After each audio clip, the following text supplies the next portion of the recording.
This podcast is brought to you by Most Valuable Podcasts, leading the league in podcasting entertainment.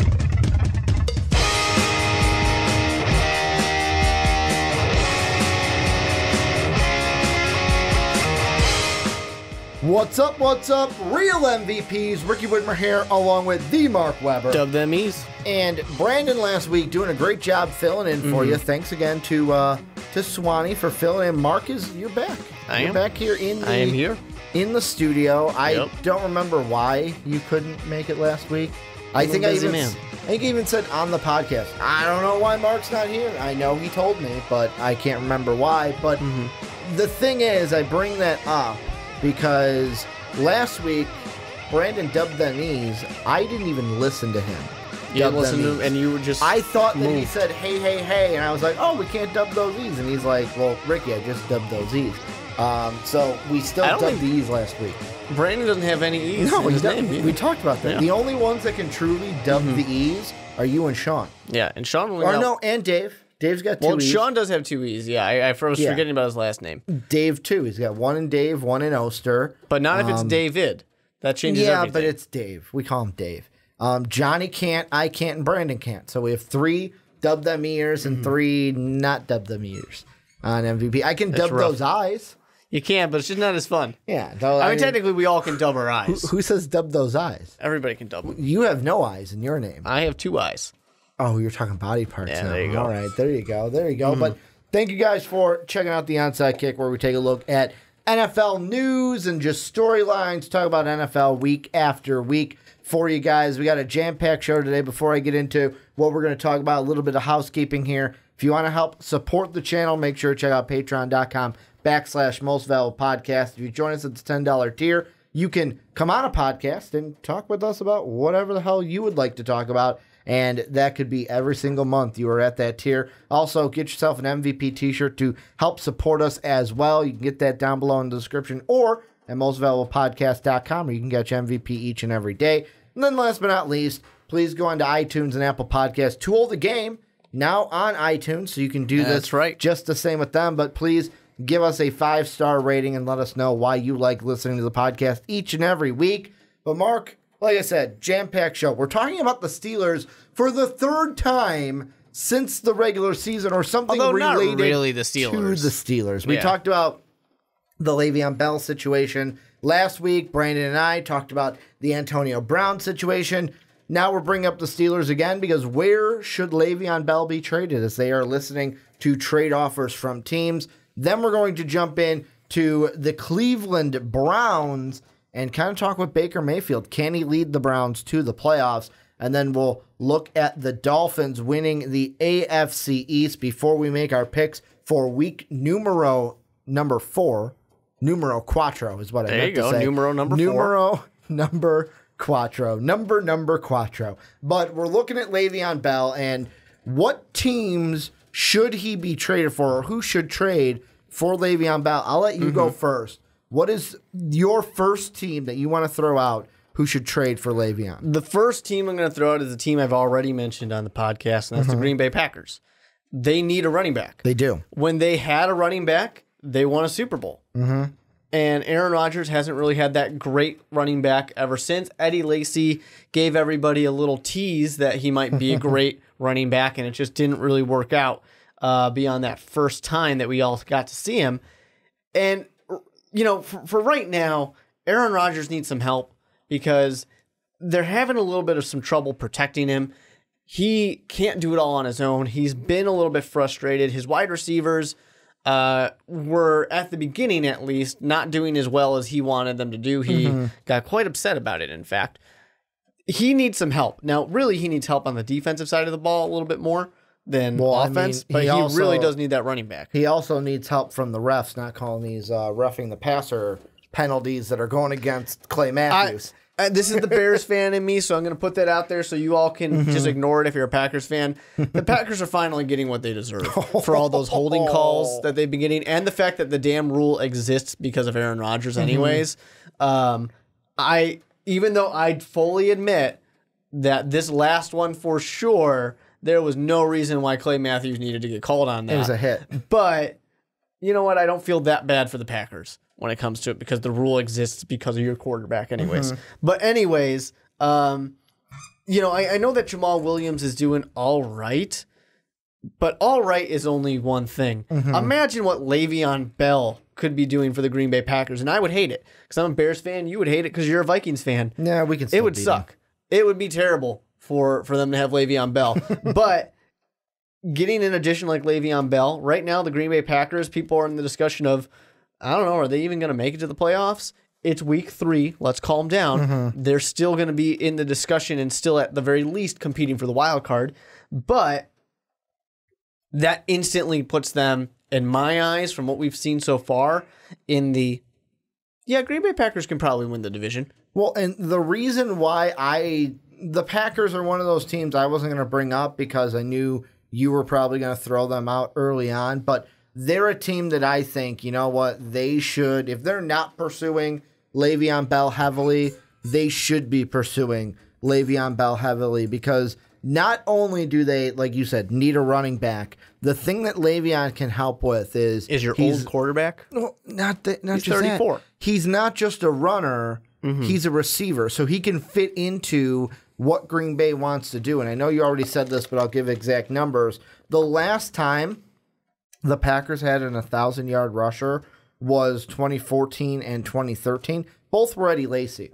He's the last Packer to rush for over 1,000 yards in a season, and Le'Veon's just done it 3 of the past 4 years. The only year he didn't do it was when he only played 6 games in 2015 after going down with an injury, but he's still a guy like the last 2 years, 1,200 yards on the ground, 600 yards through the air. He's good for about 7 to 9 touchdowns on the ground, 2 through the air, but let's be honest, if he had Aaron Rodgers, those receiving touchdowns would probably go up a little bit. Green Bay to me is like why are you not doing this? Because pick up the phone and make the call. Well, it's like they are in the position where we are wondering if Aaron Rodgers, well, maybe it's just me, Aaron Rodgers is going to be just like what Brett Favre was for them.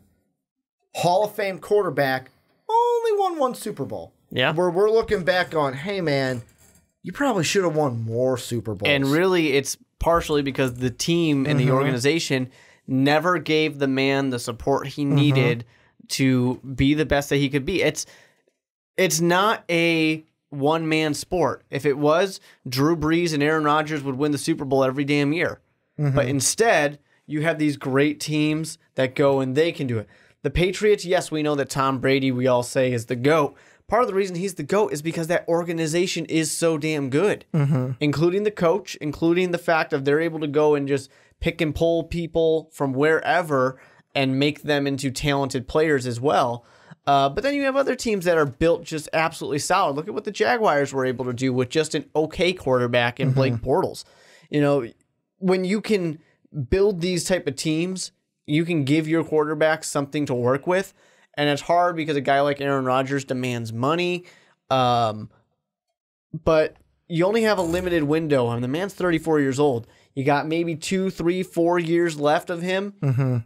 Get what you need to go and win a Super Bowl right now. Well, and that was the thing I was going to bring up with Green Bay, and kind of the last thing I was going to say about them is basically they're in a sticky situation of basically they're at a fork in the road.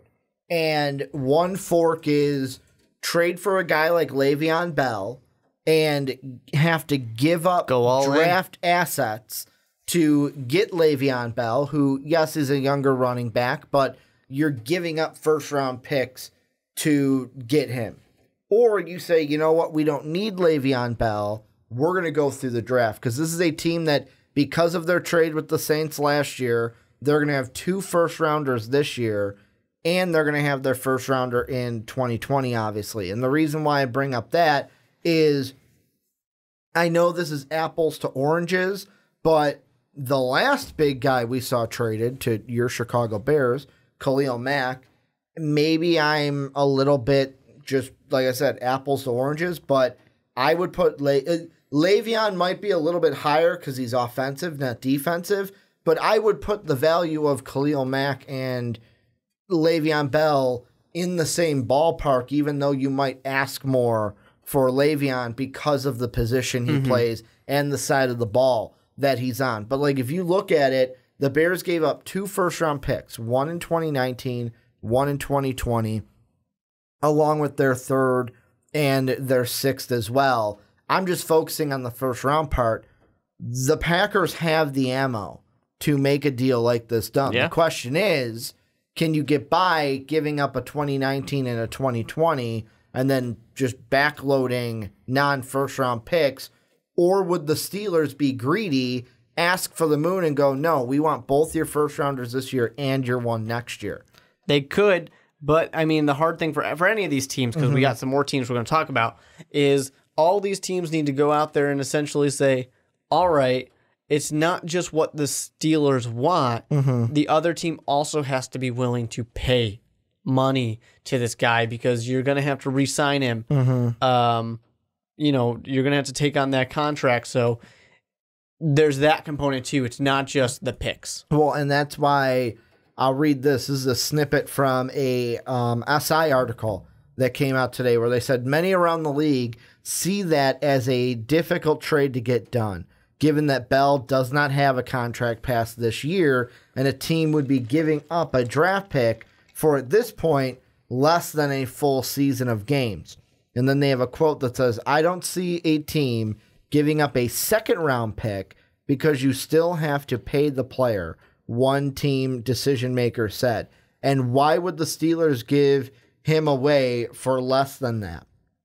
The suitor would also have to be in a really good team on the cusp of what could be a really good season, one that could be even better with an explosive running back, a team like, well, the Steelers, end quote. And for me, that's why I'm going to bring up the first team that I'm thinking about. A team that needs to go after Le'Veon and get it done. Some might disagree with this, but I'll say it anyways.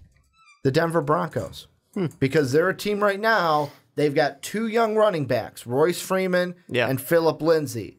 They're also a team that, I'll be honest, in their draft history, especially when it comes to the offensive side of the ball, Paxton Lynch, I'm looking at you, have not hit on their draft picks quite like they've wanted to. And this could be a situation where the Broncos go, hey, you know what? We can give up some draft picks. We can give up our first rounder in 2019, our first rounder in 2020 to get Case Keenum a running back that he can lean on as well, because you look at that team and yeah, right now they are sitting there at 2-1. But if you add a guy like Le'Veon Bell to that team with that defense where they lost a close one to the Ravens, so it's not like they're that far out of things. Plus, I mean, they've had close games, a 1-point game to the Raider and a 3-point game to the Seahawks. They're a bounced ball away from being 1-2 or 0-3. I look at them and I go, hey, you know what, Denver? You haven't really hit on the draft picks. Anyways, why not give up 2 first-rounders to get Le'Veon Bell? If there's anything that John Elway's good at, it's working with, well, he's not working with them because he's not coaching, but getting those veteran players to buy in and getting them contracts. I look at them and go, hey, if they got Le'Veon Bell, that's how you compete with the Chiefs, where Patrick Mahomes, many people are dissing me in our video last week, he looks like the real deal after 3 weeks. Yeah, he's looked phenomenal.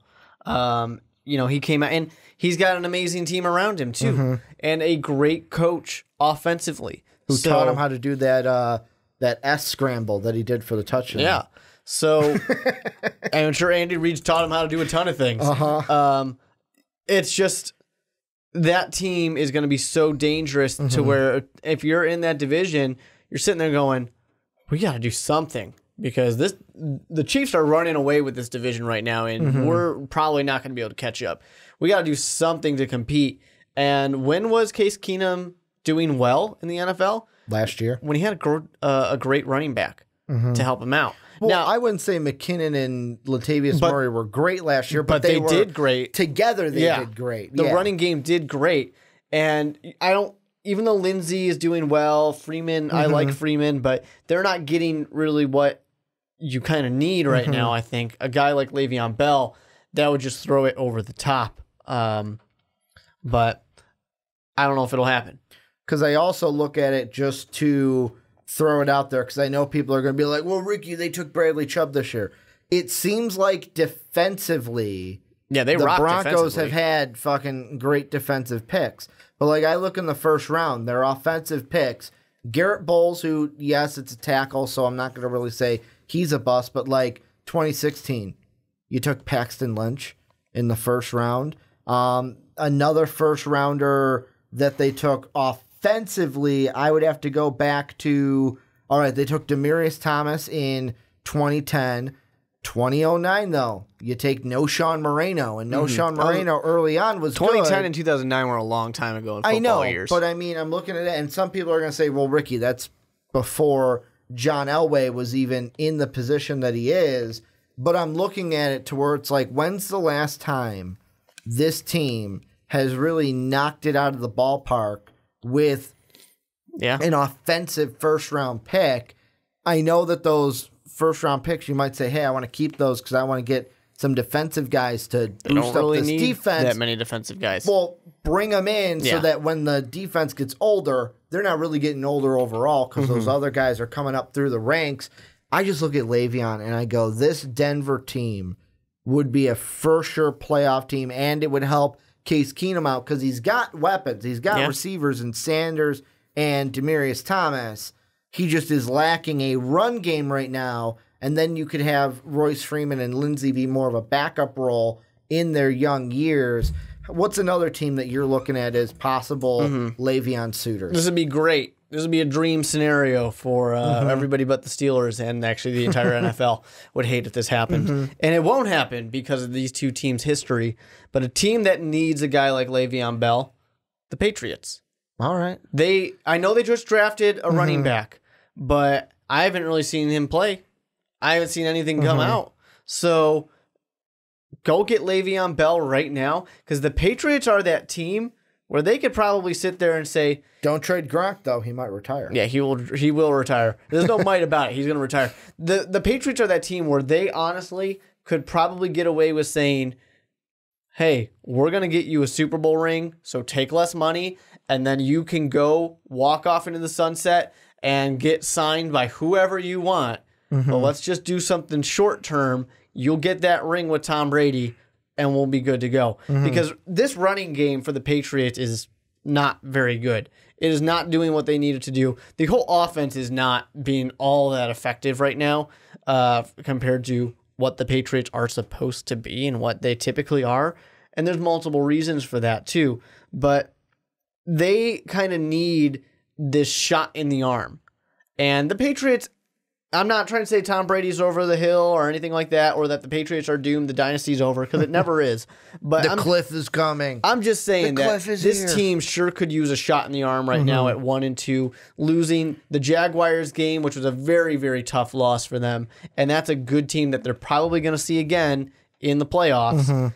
And they lost to the Lions, a team that they're not going to run into in the playoffs. Not only because they're in the NFC, but because the Lions aren't that good of a team.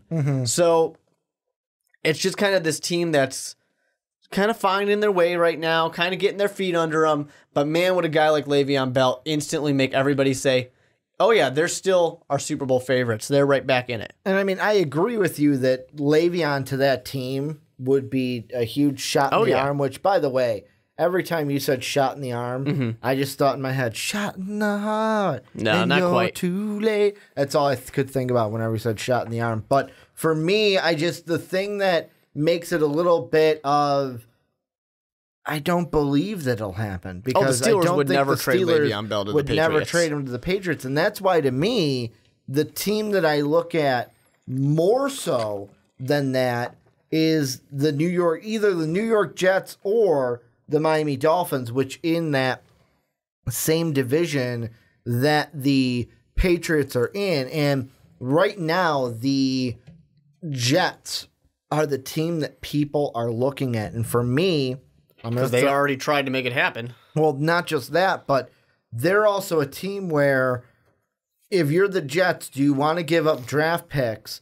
Or you can say, hey, you know what? To kind of lessen the load and less draft picks we would have to give up, could we see a deal where, now I'm just going to throw this name out there because it's just how the contracts work and everything. Plus, you look at that Steeler defense, and everyone's complaining about that Steeler defense. It is not what it used to be. It's not what it used to be. Do they go ahead and the Jets maybe work a deal where it's like, all right, to lessen the draft picks that we have to give up for Le'Veon, we're going to make a deal that is Leonard Williams and picks for Le'Veon and kind of work that out where the Steelers get somebody that they can infuse into that defense, help bolster that defense, although it's not a linebacker per se. And then the Jets would get to maybe keep on to some draft picks and get a nice safety blanket running back, a check down running back for their rookie quarterback who throws interceptions. It'd be a tough sell for the Jets because of the fact that the good part of the Jets is their defense. And to then go ahead and get rid of something on the part that's working is just going to bring the whole team down a little bit. Even though you just got the offense a little bit better, but you just made that strength not a strength anymore. And like I said, that'd be a tough sell for the Jets to try and be like, hey, fans, don't worry, we know what we're doing. Especially when you also trade a draft pick, so it's not even like you can go and get a replacement. Then if you're the Jets, do you, and this is the common question we're asking with all the teams, would you basically, I'm going to say mortgage your future, give up 2 firsts for the next 2 years? You kind of have to, I think. In order to get Le'Veon. Like, would you push that button if you're the Jets, or you would say, nope, you know what? We're not in a win now mode right now. We'll find a running back in the draft for Sam Darnold. I think I would probably be willing to actually take the shot and go get Le'Veon Bell. Because, like I said, the defense is good already, and we saw what Sam Darnold could do when that team was getting hot. And Sam Darnold was not the huge part of that victory. The defense was really what made it happen. But he was impressive. Give him a great running back like Le'Veon Bell. That's just going to make him so much better. And all of a sudden, this is a team that actually can compete for the playoffs. So I think it's worth doing, even if you're giving up some of your draft picks. It's all right. You got a rookie for 5 years. Sign Le'Veon to a big deal. I know you're going to have to pay him, but like I said, your quarterback's on a rookie deal for 5 years. You'll be all right. You can wait a little bit and then start doing good things in the draft. Or if you can afford to trade another player and get some of those draft picks back or something like that, you know, there's a lot of things that you can do. All right. I'm going to throw one out there. All right. And this is going to be one that is going to, I'm going to use the word trigger some people. Okay. But I'm going to say it anyways. The Bucs should trade Jameis Winston and a few picks to get Le'Veon. Why would the Steelers take Jameis Winston? Because here, think about this. Jameis Winston is a quarterback. He is. That we know, is he the friend? Like, he's a guy where I heard it today on NFL. I think it was either Prime Time or NFL something. It could have even been highly questionable. Where basically the line is there of, you know, Jameis Winston, he does have the leadership. He just hasn't shown us that he's that guy to say, yes, he's our quarterback. That's what it was. It was Foxworthy on Highly Questionable, where he's like, any other no, it was Ryan Clark on First Take. Now I got it. It was in my head. I watched it at work today, where he said, any other quarterback language for the Bucs this week, where if it's Aaron Rodgers coming back, Mike McCarthy would be like, he's our guy. If Big Ben was coming back from an injury, it's like, we're happy to have our guy back. For sure. If Tom Brady was coming back from an injury, you might not get it exactly because Bill Belichick doesn't like talking to the media. He would grumble. But he would grumble and say, we're getting our guy back. Yeah, and then say that they're focused on next week. When they asked Dirk Cotter about it, he said, we're happy because Jameis is a part of this team. Yeah. I am already sold that just for this year, Jameis Winston is not, like, you can say, oh, they'll go week to week. Ryan Fitzpatrick has won the job. He's probably going to be the starter. He just, broke a record by throwing for 400 yards in 3 games in a row? He is the only quarterback to do that and the only one that's active. Yeah. Like, they showed a list, like, here's the guys that have done it 2 times. It's like Phillip Rivers, Eli, Tom Brady, Peyton Manning. Oh, and then the guys who have done it 3 times. Fitzpatrick. So, to me, he's the starter. And the thing I am still not sold about, and I know what people are going to say, Ricky, you just don't like Jameis Winston. It has nothing to do, this has nothing to do with his, well, maybe a little bit with his off the field, but not a whole ton. And the reason why I say that is it has to do with it a little bit because you would trade him, but also he's a guy where he's going to get $20 million next year. Is he worth that? If you're a Buccaneers fan, if you're anyone on the Buccaneers staff, do you believe Jameis Winston is the guy leaning forward? And what you could do is try to get the Steelers to talk in that trade, get them interested in Jameis, because one thing we look at when it comes to Big Ben is how long is he going to be around? Every year is, will he retire? And the Steelers might say, hey, you know what? We can get a guy that we can re-sign a little bit cheaper than Le'Veon Bell's contract could have been. And when Big Ben retires, we've got a guy that can move over. You already drafted him. You drafted Mason Rudolph. Come on, would you take Big Ben goes down tomorrow in practice? Please, if that happens, don't at me. But if he goes down in practice this week, and you had the choice between Jameis Winston and Mason Rudolph, who are you honestly Do going I have a choice between Mason Rudolph, the guy who knows the offense because he's been here for all practice, and Jameis Winston, the guy we had to trade for and doesn't know any of the plays? Whatever yeah, your I'm going to take reasoning Mason is. Rudolph. Let's say this. They trade for Jameis Winston. Yeah. And 3 weeks in, Big Ben goes down. Who are you picking? But you're missing the whole point that you wouldn't trade for him. Why would you trade for an expensive quarterback when your quarterback's already expensive? When you drafted a guy to be the next franchise quarterback in Mason Rudolph, It doesn't make sense. But what my thing that I'm saying with is, I'm taking the ammo of doesn't know the playbook out of the situation. If it comes down to a situation... I took it out of that situation too. You drafted Mason Rudolph to be the future because he's going to be able to sit there and learn behind Big Ben. Why would you trade for an expensive backup, a $20 million backup, to sit there and maybe play if Big Ben gets hurt? Well, it wouldn't be... The true question is, and I'll ask you this, is when do you think Big Ben is going to retire? Because...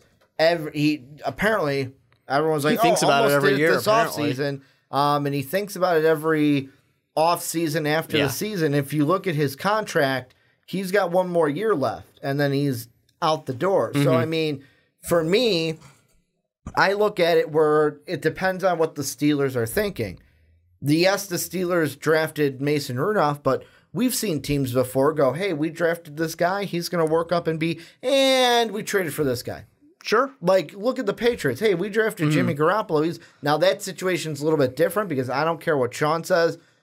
Jimmy Garoppolo was pushed out of that situation, pushed out of that team because somebody was like, oh, he can't get next to Tom Brady. He can't take Tom Brady's job, and they kicked him out of town for it. Much like the Gronk thing of like, oh, you're going to trade me? Well, I'll just retire. Where the Lions are like, wait, whoa, why would we want to trade for that then? Yeah. He's not even going to play for us. Where the Lions are like, great, we get a freaking great receiver, and he retires just like our last one retired early. Yeah. I'm just throwing it out there where I think that would be interesting. I think that it could be also possible because of Big Ben's going to be 37 next year. He's and old. then when you're re-signing him, who would you rather try to re-sign after next year? A 38-year-old Big Ben or a much younger there's no Jameis way Winston? that the Steelers are going to re-sign Big Ben. But I also don't think anybody in the NFL right now would trade for Jameis Winston. Is it the off-the-field issues? There's been a lot of off-the-field issues that I don't think anyone wants anything to do with right now. Unless Mike Tomlin's like, hey, man, I could get through to him. I think Mike Tomlin might be on more of a hot seat than a lot of people think. I don't think he's willing to take any risks. Not that it's completely his choice. Can I throw one that I know won't happen, but I just want to do it? Go ahead. The Oakland Raiders. Why? They have Derek Carr. They've got Marshawn Lynch. I'm thinking quarterbacks. Never mind. I was on the Jameis Winston thing, and No, I'm no, thinking the Steelers are trading a quarterback. They're trading a running back. Go ahead. Yeah, they'll take Big Ben. They've got Marshawn Lynch. What's a nice compliment to Marshawn Lynch? Even though they'll hate it, the personalities won't work. But man, did the Oakland Raiders have two things that most teams don't have. The draft capital to do it, thanks to the Chicago Bears, and the money, thanks to not paying Khalil Mack. Yeah. Although it would be funny to be like, we don't want to pay Khalil Mack, but we'll pay Le'Veon Bell. There's no way it's going to happen. But they've got everything they need to do it. And imagine that deadly running game combo of Marshawn Lynch, who's been doing pretty well, and Le'Veon Bell with Derek Carr. You know what I can't help, and this is the last thing. Well, two things. First off, one team I want to throw out there with no talk about, but I just think they could be in the discussion. The Indianapolis Colts. They were a team that, I pulled them up in case I wanted to talk about it, and then I decided not to, but yeah, they need it. Them and the Dolphins could also be teams that go after Le'Veon. I guess you could throw Houston in there too if they're not happy with Lamar Miller. The Ravens are a team I would like, but it would never happen because the Steelers wouldn't trade Le'Veon intra-division. The one thing I want to throw out, though, and this is kind of a hypothetical situation, now that the Steelers are like, oh, we're listening to offers, I in my head was like, if I was a Giant fan, I would be thinking right now, great. We should have just taken Sam Darnold at 2. We would have had Sam Darnold. And then at this point, we can just trade Eli over to the Steelers and have Sam Darnold. Basically what the Jets want to do. Why would the Steelers take Eli Manning? I don't know. I'm just, like I said, this is it makes no sense. You would trade Eli Manning and picks for Le'Veon Bell, and then the Giants would have Sam Darnold and Le'Veon Bell instead of Saquon and Eli. Just like there's nobody that's going to want to trade for Jameis Winston. Nobody's going to trade for, what is he, 35 years old? I was going to look at how old Eli Manning. Is he older than... I think he's a year or two older than Aaron Rodgers. He's a year older than Big Ben. All right. Oh, okay. So he's even older. 37. He's even older than I thought. He's going to turn 38 this January. Yeah. I get it. It was, you just threw it out there for the fun of it. I mean, it's a thought I had in my head today. I get it. It wasn't like a serious thing, but I mean, I looked at it and I'm like, man, do you think like Giant fans are thinking like, man, we shouldn't have went with Saquon because we could have traded for there's a lot of people out there that are saying that that Giants fans think they shouldn't have taken Saquon. I've yet to see an actual Giants fan say they shouldn't have taken Saquon. I like that they took Saquon. I do too. Like, because I also like the kid they took in, what was it, the 5th, 6th round, in Kyle Luletta, the kid out of Richmond. I like him. So I mean, there's a reason why. Like when they cut Davis Webb, everyone was saying that. Like all the scouts and stuff were saying, this doesn't mean that Davis Webb is bad. This just means that Kyle Luletta was really good in this preseason. Or maybe it does mean that Webb was bad because they chose not to give him playing time and give it to Geno Smith last year instead. True. I mean, there was that. But any final thoughts before we move on into Baker Mayfield and the Browns? John Gruden, make it happen. Go get him because then we'll talk about something else instead of Khalil Mack. And then in press conferences, he'll say, if we only had a pass rush. It's like, well, why do you think you need a pass rush? Oh, okay. This is where you guys come in. Let us know what you think down below in that comment section. Where will Le'Veon be traded? Who do you want to see him go to? And how much do you think he's worth? Like, that's a true question, too. Is a team going to give up 2 first-round draft picks, maybe 3, for a guy they're going to get half a season, not even half a season, and then have to try to re-sign him? Let us know what you guys think down below in that comment section.